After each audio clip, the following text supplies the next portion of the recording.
Yes, sir. Okay, I think I have given enough time, so I can start now possibly. Last two classes probably I have not taken. I was busy and at the same time I was out of station also for some time. Uh, so possibly I completed the shallow foundation design part. So there is a small portion left that will be covered by me. That is geotechnical earthquake engineering, means introduction to geotechnical earthquake engineering, and liquefaction, means emphasizing the liquefaction portion basically. So we'll be starting that one. So to begin with, the introduction of geotechnical earthquake engineering, it is basically a new or emerging area of geotechnical engineering. A basically a part of geotechnical engineering that is basically a quite interesting and emerging area. So it is under development. Obviously, lots of R&D works are going on. People are working on this field, specifically soil structure interaction problem. So this is a quite interesting one and obviously under development. From last 10 20 years the revolution came basically. So geotechnical engineers basically felt that a part of the geotechnical engineering should be separated, not separated basically, it should be emphasized. Basically that is nothing but geotechnical earthquake engineering. So, frankly speaking, this has a strong connection with seismology, engineering seismology. But engineering seismology part generally is not or has not been covered, or generally is not covered basically in undergraduate courses. The only earthquake engineering department that is there in India, in IIT Roorkee only, that is a separate department. Earthquake engineering department is there. Basically, so there are two branches are there under that: soil dynamics and structural dynamics, and possibly one new branch of specialization came there. That is earthquake vulnerability assessment. So there only the earthquake engineering part is separated. That is seismology also that is taught there, and geotechnical earthquake engineering also taught there. But obviously, these two part, that is engineering seismology and geotechnical earthquake engineering, these are very very closely related. Why? Because seismology, they means basically study the overall behavior of the earthquake. Overall behavior in the sense, earthquake occurs basically at a quite large depth, few kilometers, maybe 10 to 20, 50, 100, 200 kilometers. Means from the ground surface, this kind of earthquake can originate. So seismologists basically study the wave propagations or the behavior of that means source of the earthquake they study, so in a quite rigorous manner. But as a geotechnical engineer, or means to study the geotechnical earthquake engineering, we only focus our concentration on the shallow subsurface behavior, or shallow subsurface wave propagation. We don't consider the overall scenario. Obviously, for the research purpose, sometimes we also do that. Means what seismologists do, we geotechnical earthquake engineers also do that, or in a broader sense, geotechnical engineers do that also. But generally our focus will be means few meters from the ground surface. We'll be studying the wave propagation, we'll be studying the means how the subsoil deposit, various type of deposits basically modify the means earthquake propagation. Either it is amplifying the motion or de-amplifying the motion. That will depend on so many factors: type of the soil deposit that exists there, characteristics, frequencies that the ground motion is carrying while propagating, or the amplitude of the propagation, duration of the shaking. So all those things basically will contribute to the final response of that soil or underlying soil deposit through which the earthquake or seismic wave will pass through. So those are the characteristics we are interested in as geotechnical engineer. So part by part, let me introduce little bit. Then we will directly enter into means our main area of focus, that is liquefaction study or liquefaction behavior of soil. So, geotechnical earthquake engineering, basically, we study obviously a little bit about seismology. We need to study what are the types of waves that get generated while a earthquake originate. You already know that how the earthquake originate. Basically, earthquake basically is nothing but it is a release of strain energy due to the rupture of the rock. Basically, what is the means underlying rock is there few kilometers below. I am not going into so much details about the what are the means stratifications of the our earth are there. You will get that easily from any book. But I am just giving the overall idea that while the rock ruptures, then what happens? The accumulated strain energy basically get released from that point. It might be a point source or might be a it generally is area that get ruptured. It might be few meters to few kilometers. So more the area of the ruptures will be there, higher the intensity or magnitude of the earthquake will be there. So you must have seen quite a few recent earthquake, means recent Sikkim earthquake, Nepal earthquake. That was a quite devastating one. So you must have seen and the collapse of different buildings, cracks through the roads, collapse of different slopes, damages to the embankment. So those are the devastating consequences that we have to go through. We have to suffer through while an earthquake basically occur. So we, as a geotechnical engineer, or while we study the geotechnical earthquake engineering, we basically will try to identify, we'll try to quantify, and we'll try to minimize this kind of means hazard or say this kind of calamities. Basically, we try to quantify in advance what might be the consequences means, or how a particular soil or how a area will behave due to this the means of any upcoming earthquake, any upcoming future earthquake. In advance, we will quantify that. That is basically called the seismic hazard analysis. So through the seismic hazard analysis, or sometimes it is called seismic microzonation study. So you will see if you search seismic microzonation study of different cities in India, you must have seen there are a few studies have been there here for Kolkata. I myself did one microzonation study. That paper got published somewhere in Geomechanics and Engineering Journal. So basically we studied the seismic microzonation for Kolkata area. Similarly, for different other area like Bangalore, like means Surat, like Delhi, for so many other region, seismic microzonation or seismic hazard analysis have been conducted, and the map has been published. What might be the surface level hazard in terms of PGA, that is peak ground acceleration. What might be the possible peak ground acceleration? What might be the peak ground velocity? What might be the peak ground displacement? So all those things have already been quantified, and means suitable maps have been prepared and also published also for so that people can take adequate precautions in advance while go for any kind of means in the engineering structures, before constructing any kind of engineering structures. So those are the thing quite very interesting as well as important way, very important from the means geotechnical earthquake engineering perspective. So as a geotechnical engineer, we do that basically, that seismic hazard estimation, seismic microzonation. Obviously, seismologists also they contribute immensely in this type of study. Then another part, basically also this microzonation basically a complete hazard analysis. If I try to subdivide it, it might be the study of your ground response analysis. It might be a study of your source to path effect. Source to path effect means while the earthquake that originates few kilometers below the ground surface, from there, while it will means propagate up to the bottom of the soil. So that is basically seismologists. They take care that part, that wave propagation through rock part. Then from the rock to the through the means underlying soil to the ground surface. That is basically called the ground response analysis.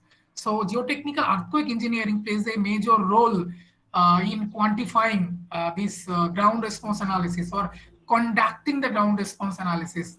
Ground response analysis, what does it mean basically? If I say, I want to give you overall idea, ground response analysis means that basically a earthquake motion is basically applied, that is a basically rock motion. Now that rock motion, when it propagates through the overlying soil deposit, that overlying soil deposit might be a few meters to few hundred of meters might be there. Soil deposit might be there. That will vary on the thickness of the soil layers. So while that earthquake will propagate through that overlying soil deposit, that soil deposit, what it will do? It will alter that motion that is passing through that medium.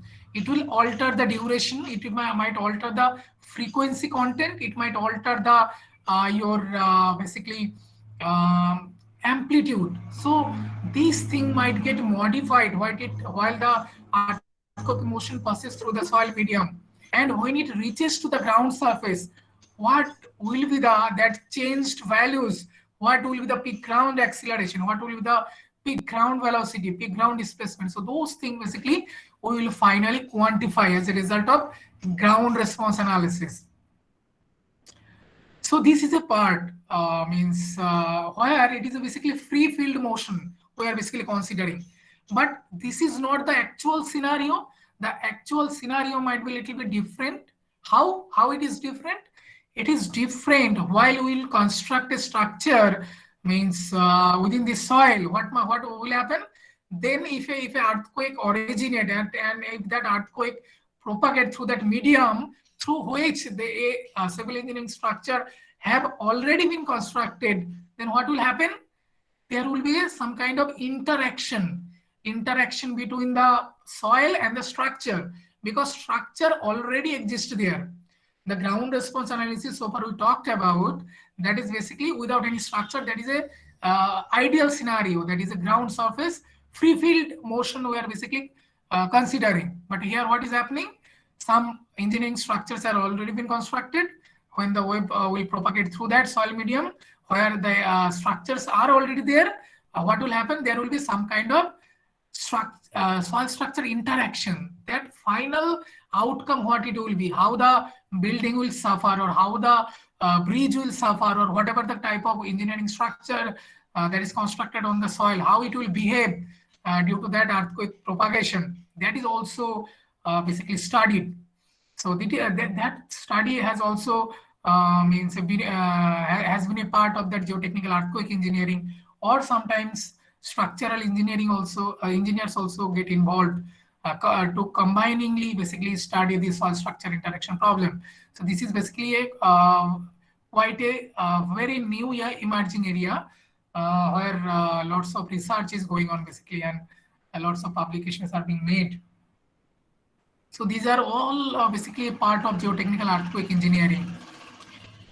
So I think I'll show you one YouTube video so that you get an overall idea means what basically geotechnical earthquake engineering is consist of.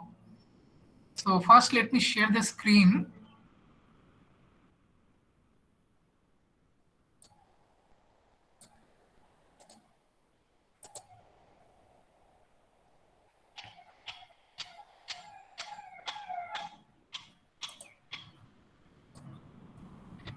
Is the screen visible, students?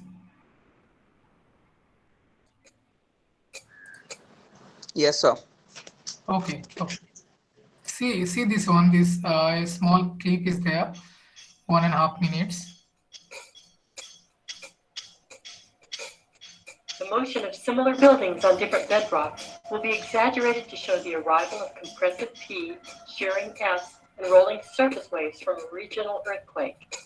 3 consecutive seismograms will show the changing frequency and amplitude resulting from the change in rock type. The initial P wave arrives with a compressive bump and rarely causes much damage. The slower shearing S wave introduces a side-to-side motion that can throw loose objects to the floor and may crack walls. The rolling surface waves are the most damaging in unconsolidated sediment. As surface waves enter the sedimentary layer, they slow down and increase in size, causing buildings to roll. If not engineered for the motion, they can crack and tumble. But even a well-engineered building can sink during the shaking and liquefaction of underlying wet sediment. The first seismogram from the Pink Building on solid ground shows low amplitude, high frequency waves. When the waves hit softer ground, they slow down and increase in amplitude. It's this higher slowing roll that is so destructive during an earthquake. I'm stopping here. It is nearly ending. So let me explain a little bit here so that it will be clear to you. See here, one cross section has been shown here. So there is a building that is situated on solid bedrock. This is the bedrock basically. Here it is poorly consolidated sediment basically. So here might be some kind of clay soil might be there, and here it is water saturated sand and mud. Some kind of sandy soil, saturated sandy soil is there. So this similar building is situated on, one is on solid bedrock, one is on poorly consolidated sediment, and another is on water saturated sand and mud. Now see how the things work out during an earthquake event. See, these three seismogram basically represent the motion at here. This seismogram represent the motion here. This seismogram represent the motion here. This seismogram represent the motion here. Seismogram means what the seismograph records. That is called the seismogram. What is the seismograph? Seismograph basically the earthquake recording instrument that basically record this trace, earthquake trace, and this kind of trace is called the seismogram. So this seismogram basically represent some kind of seismograph might be installed here. Say that seismograph is showing this kind of seismogram. Here the another seismograph is installed here. Say it is showing some kind of motion like this, and here it is some kind of motion like this. See here, if you closely observe that three different waves have arrived here. First one, the first coming wave is basically called the P wave or compressional wave. That is called the P wave or compressional wave. That is the first arrival wave of a seismogram. So this is entirely a seismogram. We can clearly see three distinct type of wave. First one is P wave. Second one is shear wave. That is S wave. And final one is surface wave. Now the type of oscillation it will exert on the building, that is a significant role to the final shaking or the damage that it will cause to the buildings. See here the seismogram 1, that is which is situated on the solid bedrock. It is not showing that much high shaking. When this earthquake motion will enter to this poorly consolidated sediment, what will happen? This motion will slow down. It will increase in amplitude. See the amplitude has been increased because this poorly consolidated sediment basically modifying the motion. Whatever the motion that is coming, that is modifying. This poorly consolidated sediment is modifying, and the seismogram is looking like this. See, the amplitude is quite larger from here. So this is obviously the P wave, this is the shear wave, and this is the surface wave. Surface wave is basically the most devastating one. P wave is not that much damaging. Surface wave is little bit more damaging because it is little bit some kind of particle motion will be perpendicular to the direction of the propagation. So damage will be little bit higher than the P wave, and the most devastating one will be the surface wave. So next time if you feel any earthquake, the first shaking that you will feel, sometime you will it is not at all recognizable because the first shaking will be very little. If you feel the first shaking, then you can confirm that is the arrival of the P wave. So you should be alarmed that this is the first one, this is not the damaging one. So damaging one is yet to arrive.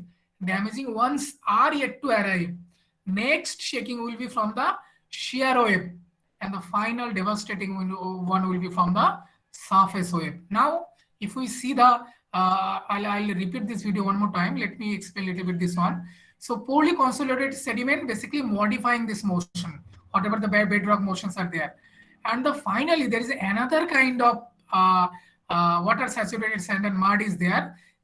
These soil will again behave differently from that poorly consolidated sediment. This type of soil, basically water saturated sand, that will basically lead to the liquefaction of the soil. We will see in details the only portion of the geotechnical earthquake engineering that we are going to emphasize on, that will be the liquefaction part. We'll see for next 2 to 3 class, we will be seeing that one only, that liquefaction. So whatever the structure that is built on this water saturated sand, we need to be cautious, quite very cautious. If your sand is loose saturated one, what will happen in for any future earthquake, this kind of liquefaction phenomena might happen. If the liquefaction phenomena happen, what will happen? The soil will completely lose its strength. The soil will lose all the strength. The shear strength will be zero. It will behave like a liquid because liquid doesn't process any kind of shear strength. So this kind of structure that is situated on its liquefied soil, that will simply sink down, or a crack might appear, or one portion of the building might sink, differential settlement might occur. So those kind of wide varieties of damaging phenomena might happen. So you can see this 3 seismogram, 3 record of the earthquake motions that is situated on different type of soil, basically behaving quite very differently. So that is basically the geotechnical earthquake engineering. We need to understand these behaviors, how a structure will behave when it is situated on a rocky strata, how a structure will behave when it is situated on liquefied soil or poorly consolidated clay soil. So how the soil structure interaction will happen, or simply how the ground will behave under an earthquake excitation, under the weak motion or under the strong motion. That thing completely basically studied in geotechnical earthquake engineering. So let me run this one more time so that this time you better understand.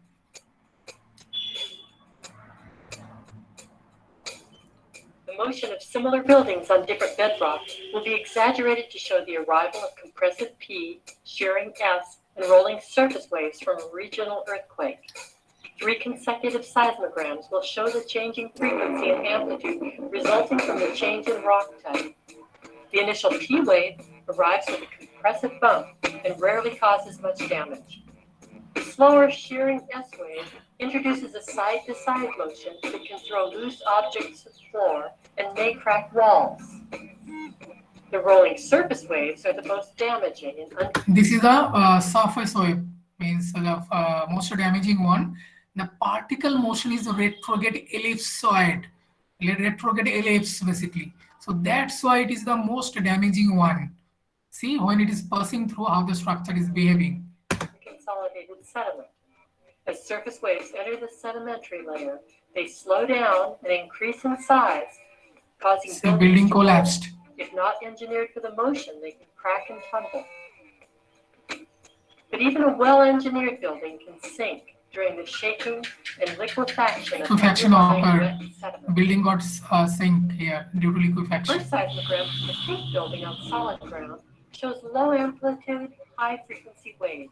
When the waves hit softer ground, they slow down and increase in amplitude. It's this higher slowing roll that is so destructive during an earthquake. So I'm stopping it here. So that is basically an overall idea, means how the geotechnical engineering, what the geotechnical engineering covers. So one part, that is the liquefaction part, basically I will be elaborating. That is the part we need to emphasize, means only one that is mentioned in the syllabus only. So from the next 2 classes, today only I will start little bit. So we will be seeing the liquefaction phenomena.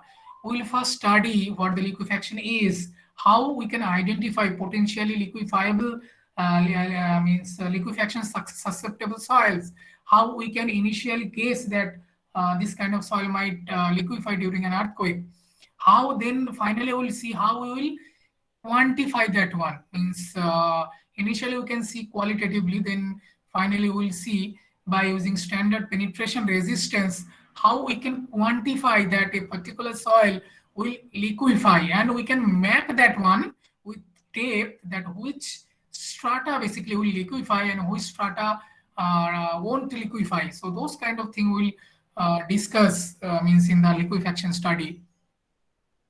So at the beginning, I'll show you one video that liquefaction basically. Then I will enter into the slide.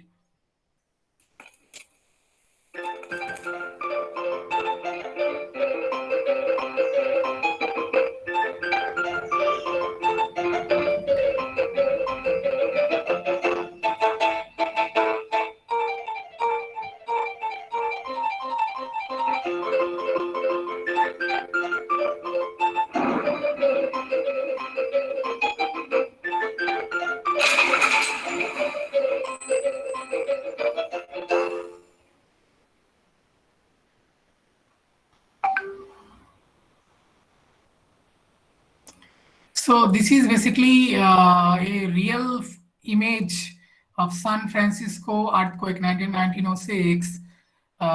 So there, what it is saying, the area is underlain by a marsh deposit that were covered by artificial fill in 1800s. So similar kind of stratification that has been shown here. Some kind of loose sediment were there. Loose granular sediment, this layer. So when the earthquake came, this was saturated also. So when the earthquake came, what happens? This small layer, what it got? It got liquefied. Once it got liquefied, excess pore water pressure got come out through the surface crack like sand boils, and the ground subsidence happened. Ground got settled down. So one portion of the building means got differential settlement. So some kind of cracks, and means it did not lead to the complete collapse, but substantial damage occurred to the building.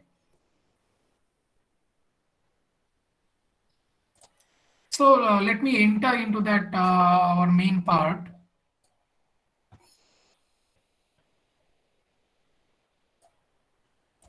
So is this slide visible?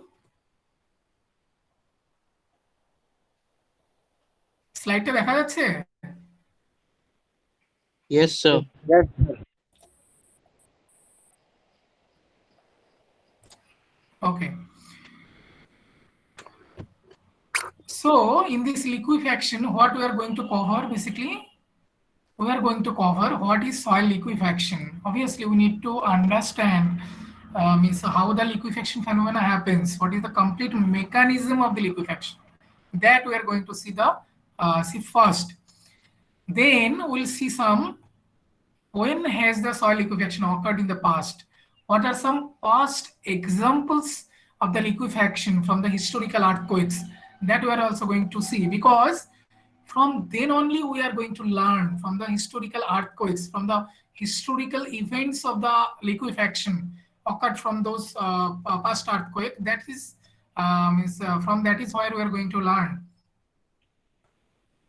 Where does the soil liquefaction commonly occur?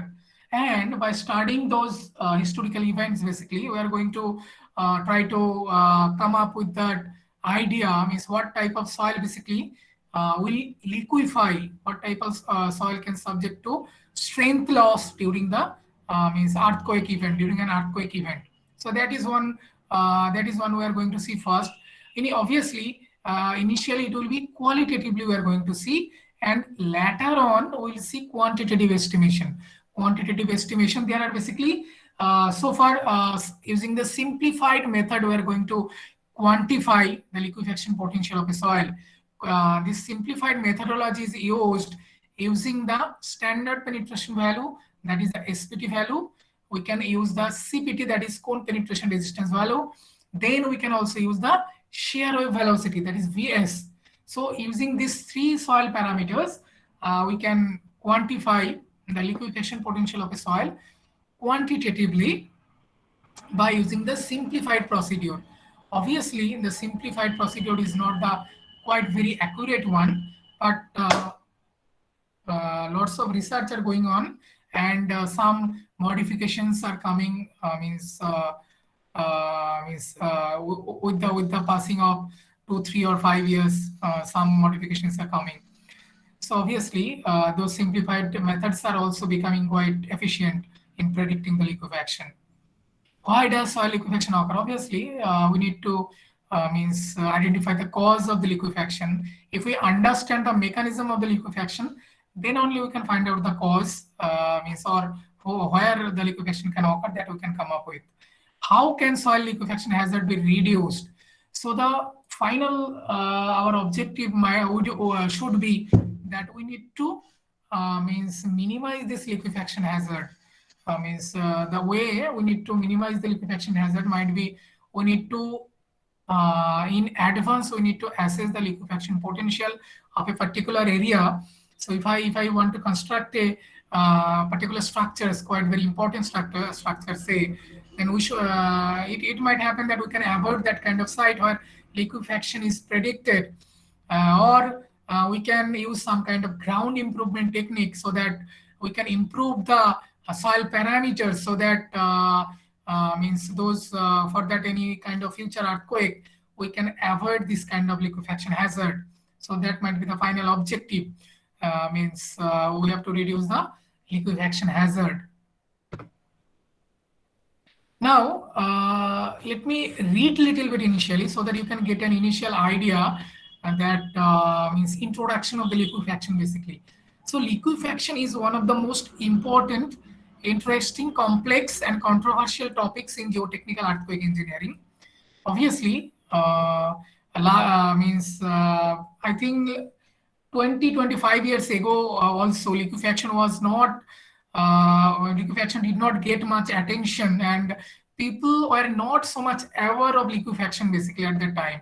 Even though liquefaction occurred and some kind of other kind of explanation people are giving, but liquefaction was not that much, the phenomena or mechanism of the liquefaction was not that clear.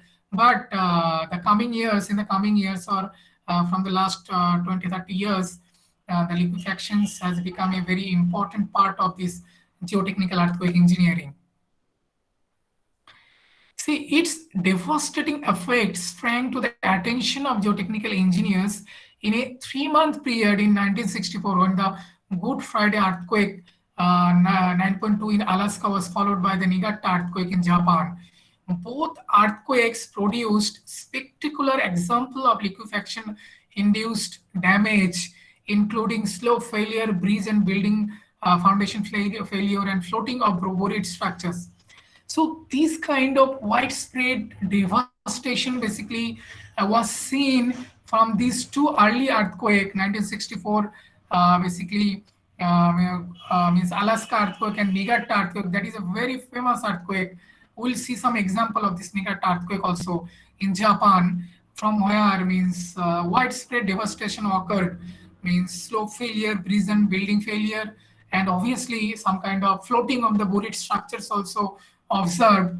So they were basically searching some kind of explanation. They were trying to come up with some kind of mechanism by which they can explain these failures, this failure of the engineering structures.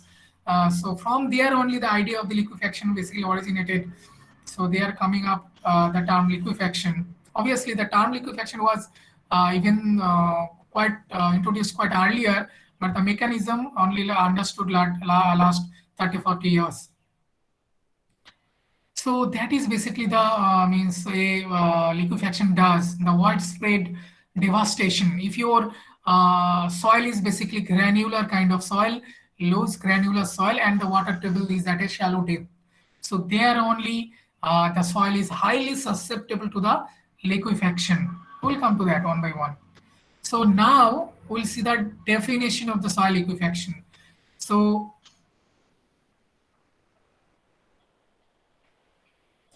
let me, pointer was already there. Let me read it a little bit. Liquefaction is a phenomenon in which strength and stiffness of a soil is reduced by the earthquake shaking or other rapid loading. Liquefaction and related phenomena have been responsible for tremendous amount of damage in historical earthquakes around the world. Obviously, now we need to understand here what is liquefaction. So we know the equation sigma dash, that is effective stress is total stress minus your pore water pressure. Now, what happened when an earthquake occurs? It basically vibrate the soil. It basically shake the soil. Now, if your soil is basically loose granular kind of soil with a little bit poor drainage condition exists, what will happen? That loose saturated sandy soil or loose saturated granular soil that will behave as a that will exhibit a undrained behavior. And once a sandy soil exhibit the undrained behavior, what will happen? The pore water pressure will increase. This pore water pressure will go on increase. If the pore water pressure will increase, what will happen? The ultimate product, the total stress minus pore water pressure, that will decrease. It means that our sigma dash will reduces. More the shaking will be there, more the time of the shaking will be there, more the accumulated pore water will be there. It means the pore water pressure will rise and our effective stress will decrease. And one time will come, our effective stress will be nearly zero and our final shear strength will be zero. That time our soil will behave as a liquid one, that our soil has got liquefied. That time will this entire phenomena basically will call as a liquefaction. So that is basically the liquefaction. Now, the consequence of liquefaction is many and widespread. It might lead to the lateral spreading, some kind of waterfront structures. It might lead to the lateral spreading of that structure. It might lead to the sand boils. It might lead to the differential settlement. It might lead to other kind of ground fissures. So there are so many widespread consequences of liquefactions exist. So we'll study one by one. Now little bit understand the mechanism. See, if this is a granular structure, this is a basically structures of a granular soil. What will happen? These are grains of the soil, and in between their voids exist. So initially what happened? Initially there will be a connection between two grains. So there will be a connection, and if we apply load, our load basically will be transferred to that grain to grain connection only. Now what happens during the static load? This kind of stress basically exists for a level ground. It is a normal one.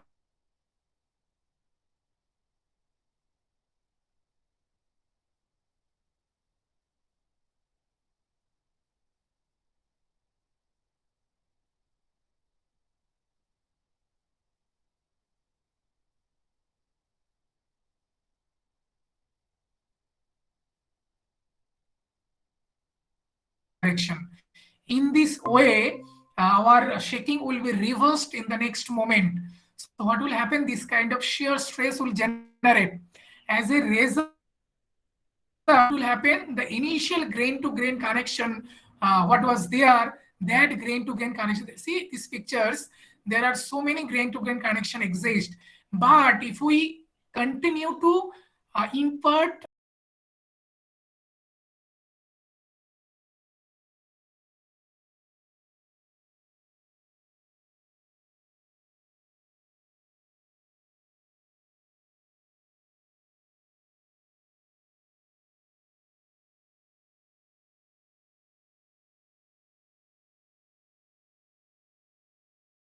within that water, so slowly it is being liquefied.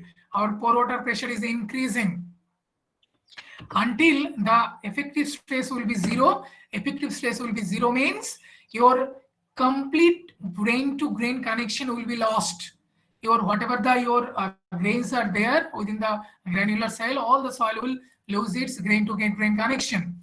So as a result, it will behave a kind of liquid thing, and whatever the structures that is built on this kind of liquefied soil, it will simply sink down. So this way basically liquefaction occurs, or liquefaction, basically the mechanism of liquefaction is explained.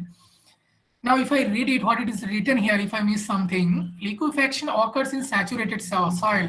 Obviously, as already I have mentioned, because in order to liquefaction happen, pore water pressure need to rise. In order to rise the pore water pressure, we need the pore water, basically. The soil has to be saturated. So that is soil in which the space between the individual particles is completely filled with water. Obviously, explanatory. This water exerts pressure on the soil particles that influences how tightly particles themselves are pressed together. Obviously, I means it will exert the pressure on the soil particles, and more the pressure will be there, more it will tightly press the particle themselves. Prior to an earthquake, the water pressure is relatively low. Obviously, initially, the water will be nearly under static pressure. However, earthquake shaking can cause the water pressure to increase to the point where the soil particles can readily move with respect to each other. What does it mean? It means that our grain to grain connection is gradually being lost. Our pore water pressure is increasing. That is basically giving the pressure to the particles, and as a result, the grain to grain connection is basically are being lost. And as a result, means our means effective stress will gradually reduce down, and it will finally become zero, and our shear strength will be zero, and soil will be liquefied. Soil will get liquefied. So that is basically the mechanism how the liquefaction occurs. Now, as I already mentioned, what are the field evidences, or what are the field manifestations of liquefaction that we need to know? That these are very, very important. Initially, flow slides. Obviously, some kind of in some kind of sloping surface. What happen if your static shear stress is higher than your shear strength of the soil in its liquefied state? In that case, what will happen? As the soil will liquefy, as the static shear stress is higher, the entire soil will be flow like a slide. That is basically the flow slide. So this kind of flow slides are observed as a consequence or as a result of field evidences of your liquefaction. Lateral spreading, some kind of water bound or waterfront structures, lateral spreading also can be observed. Sand boils, we'll see each example by using one real images. We'll see how the failure occurs.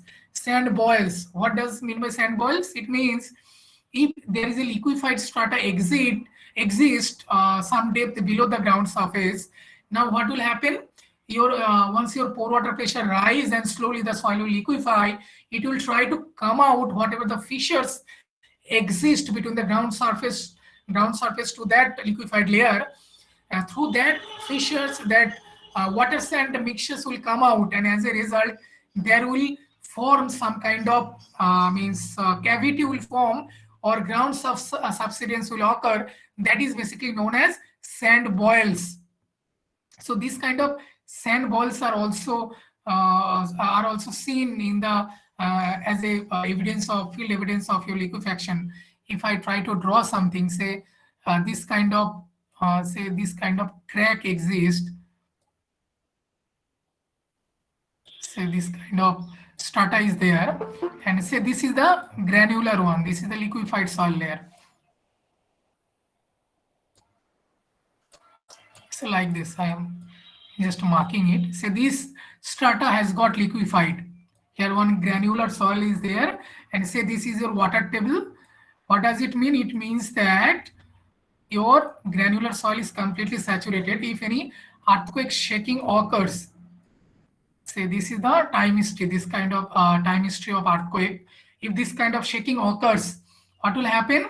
The pore water pressure will increase, and as a result, if this layer gets liquefied, the water sand mixtures will try to escape out to dissipate the pore water pressure. If any such fissures exist up to the ground surface, say these fissures extended up to the ground surface, then water sand mixtures will rise through this cavity, and it will come out like this.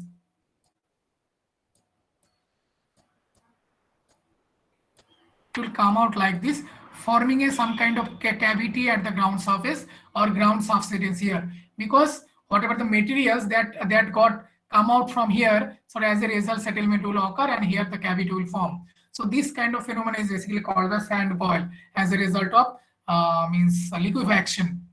Then obviously the common failure is foundation failure. So foundation failure might occur. Then rise of groundwater tables. Sometimes the rise of groundwater tables are also observed as a result of basically liquefaction. So these are some manifestation of liquefaction or consequence of liquefactions. Means after the earthquake got over, seismologists or geotechnical earthquake engineering, they basically inspect a particular site and they try to see if this kind of phenomena has happened, then they can note it down and they might come up with the conclusion that the soil within this area there exists some kind of liquefied strata, or if already your some borehole information exists, from there someone can identify where the liquefied strata is there, and from there this kind of phenomena happened, or this kind of consequences occur during the liquefaction. So what is the time now? So I think it is 1:55. I should stop after 5-10 minutes. Let me see. See, this is a classic example of your liquefaction induced failure. This is due to the Niigata earthquake 1964. You can see how devastated it was. This building simply got submerged due to the liquefaction. See, it got sink down. This one side got settled down more than the other side, so it got tilted due to that differential settlement. It simply got sink down, but it completely got tilted. But you can see this is a kind of rigid kind of failure. There is no structural failure, but rather it is due to the foundation failure. Foundation failure in the sense due to the liquefaction. The entire structure got buried. Entire structure got basically sank down due to the liquefaction phenomena. So these pictures basically is seen as a classic example of our liquefaction and our geotechnical engineering. So it was the means quite a significant evidence that how a liquefaction devastating can be. Who is waiting this time?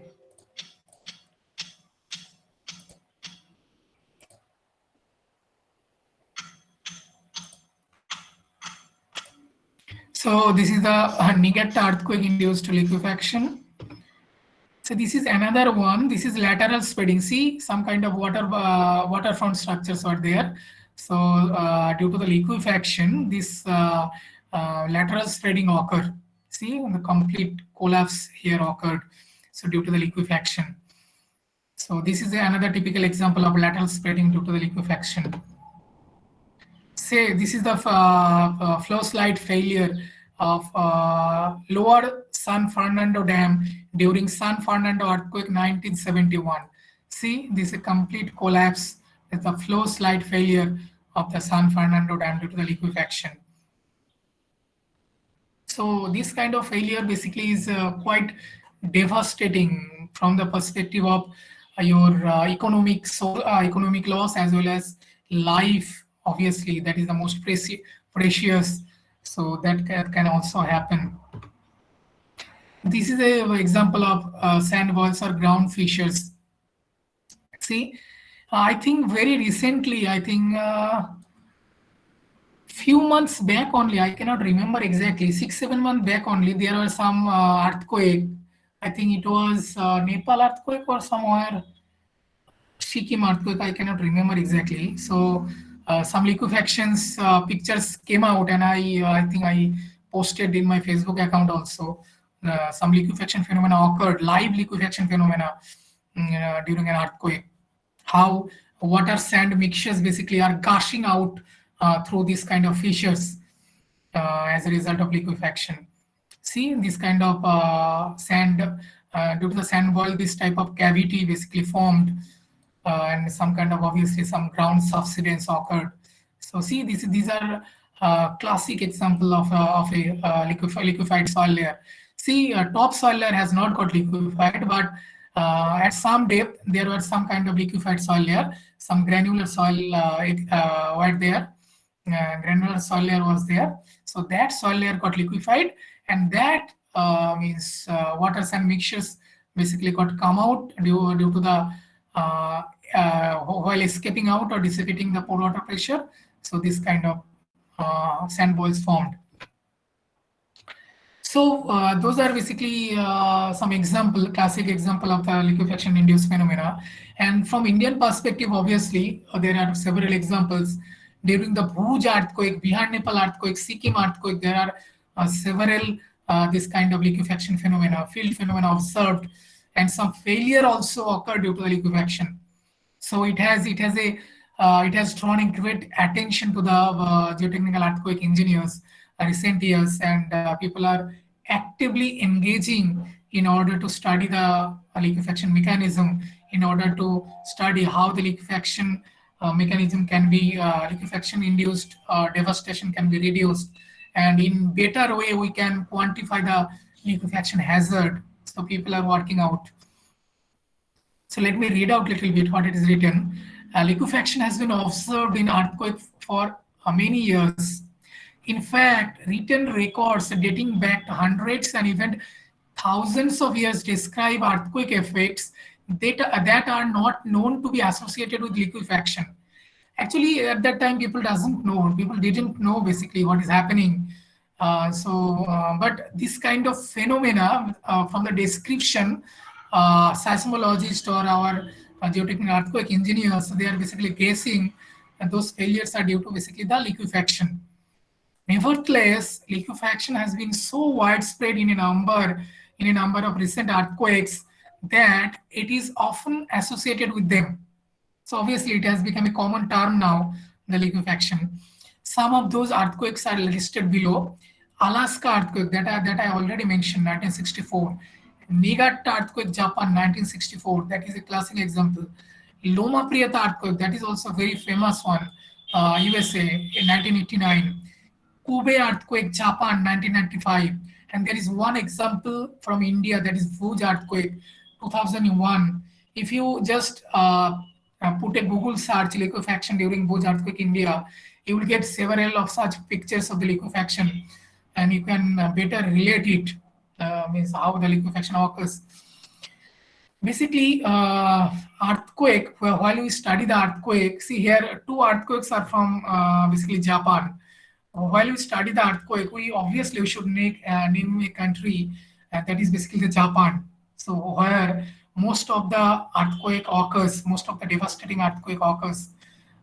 So they are quite advanced, and they are obviously quite active or quite ahead in this kind of earthquake research. So we need to learn a lot, and obviously people are engaging actively in this liquefaction study, and the new things are coming out with each day. So I think I should stop here today. From next day, I will try to enter into more details of all other things. And finally, the quantifications. That is the very important. We will try to solve some problems so that we can basically we can quantify liquefaction hazard, and we can in advance we can basically predict where the liquefaction might happen. So those are the things we'll see in the next class. If you have any question,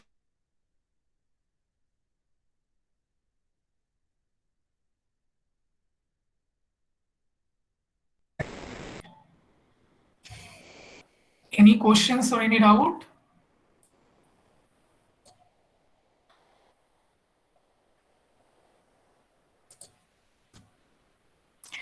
Okay, I think Aman, are you here?